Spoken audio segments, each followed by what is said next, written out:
दोस्तों नमस्कार। क्या किसी व्यक्ति को जानबूझकर अपमान करना भी अपराध हो सकता है? और यदि उस अपमान का उद्देश्य सामने वाले को उकसाकर झगड़ा करवाना या शांति भंग कराना हो, तो कानून क्या कहता है?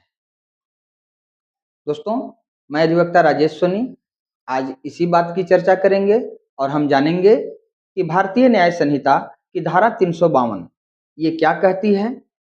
किसी को लड़वाने पर, किसी को उकसाने पर उसमें उसकी कानून की क्या भूमिका है, आइए देखते हैं।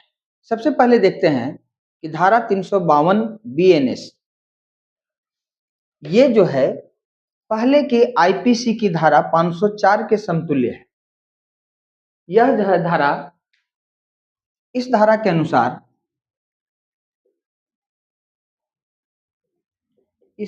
अनुसार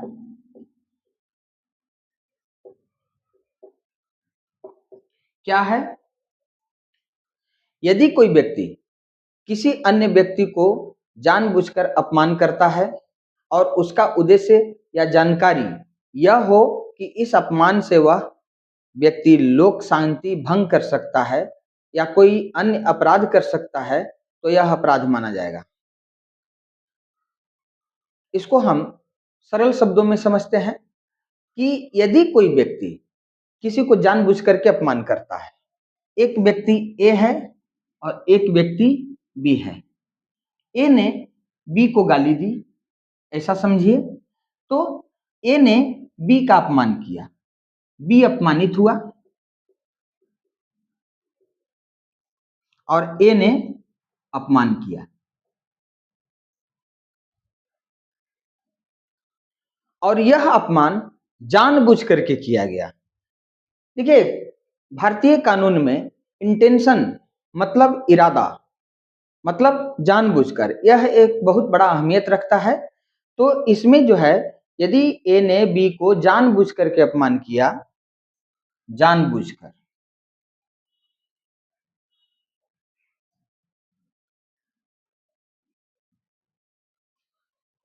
यदि ए को यह जानकारी हो कि इस अपमान से वह लोक शांति भंग कर सकता है, मतलब जो अपमान ए ने बी को किया तो बी उससे लोक शांति भंग कर सकता है, लोक शांति भंग कर सकता है।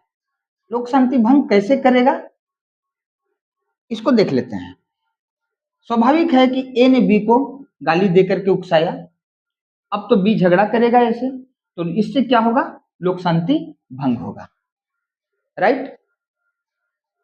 तो यह जो है, ए इस बात को जानता था कि हम बी का अपमान करेंगे और बी जो है लड़ाई करेगा। लड़ाई करना मतलब लोक शांति भंग हो जाना, या फिर कोई भी अन्य अपराध कर सकता है। हो सकता है कि लड़ाई झगड़ा के साथ साथ वह मारपीट भी कर दे, तो यह अपराध माना जाएगा। यह अपराध किसके लिए माना जाएगा, ए के लिए अपराध माना जाएगा।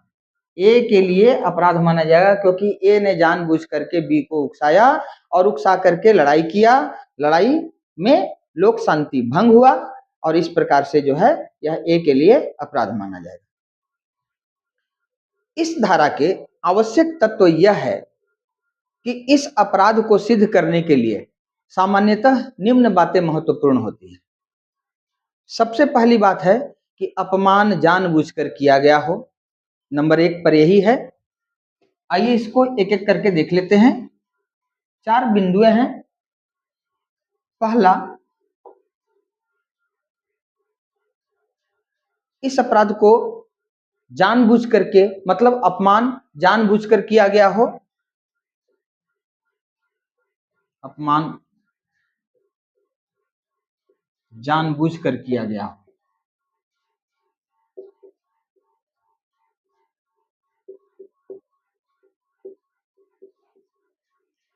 इसके अलावा अपमान से सामने वाले को उकसाया गया हो,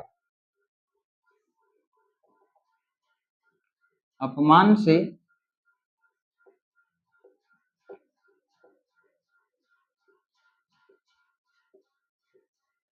सामने वाले को उकसाया गया हो।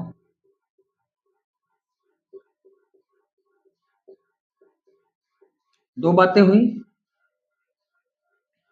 और तीसरी बात यह कि आरोपी को यह इरादा या जानकारी हो कि इससे शांति भंग हो सकती है।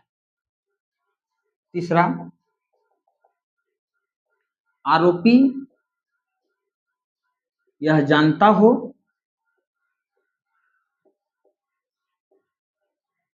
कि इससे शांति भंग होगी, इससे शांति भंग होगी।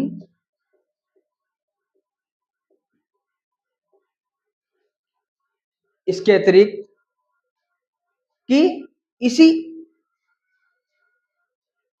अपमान का बदला लेने के लिए वह कोई अपराध करने में भी सक्षम हो। मतलब सामने वाला यह भी जानता हो कि शांति तो भंग होगी ही, हो सकता है कि कोई वह अपराध भी कर दे। मतलब आरोपी यह जानता हो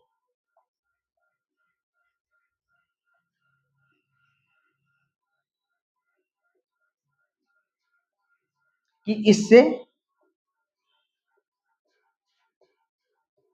अपराध होगा।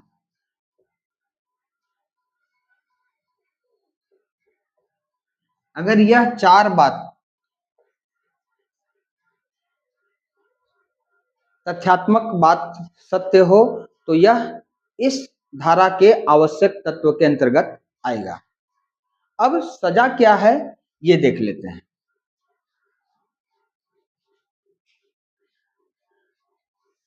इसमें जो सजा होती है आरोपी के लिए वह इस प्रकार से होती है।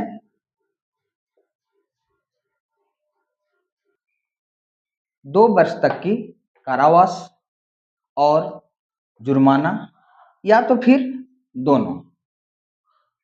मतलब भारतीय कानून में उकसाने के लिए सजा सख्त है।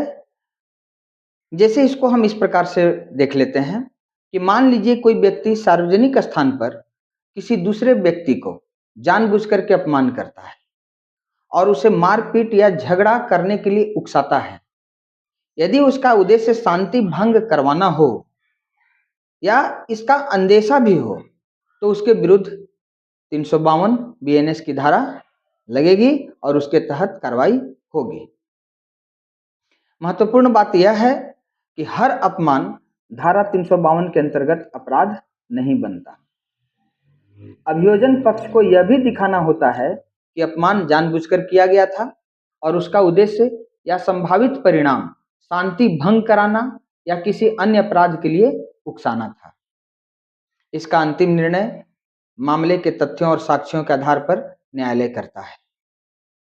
तो दोस्तों, धारा 352 का उद्देश्य क्या है, एक बार इसको अंत में देख लेते हैं। धारा 352 बीएनएस का उद्देश्य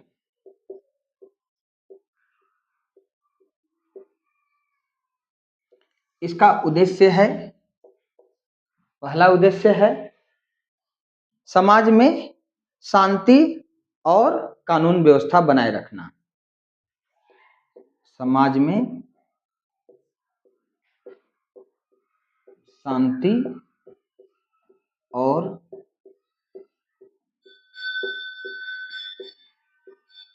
कानून व्यवस्था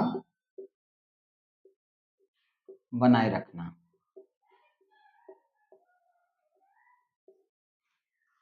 दूसरा उद्देश्य है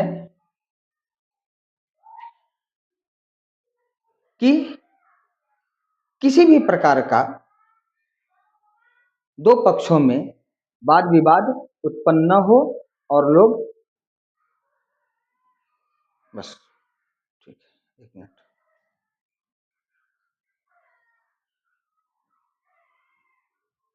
फिर काटना ना।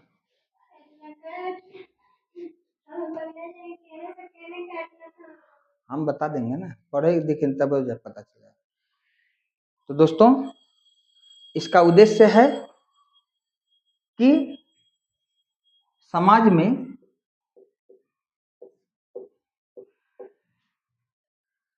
शांति और कानून व्यवस्था बनाए रखना। शांति और कानून व्यवस्था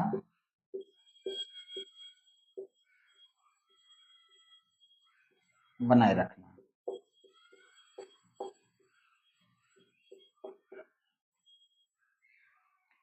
इसलिए किसी का जानबूझकर अपमान न किया जाए और किसी को झगड़े या अपराध के लिए न उकसाया जाए, क्योंकि यह कानूनी दंडनीय हो सकता है।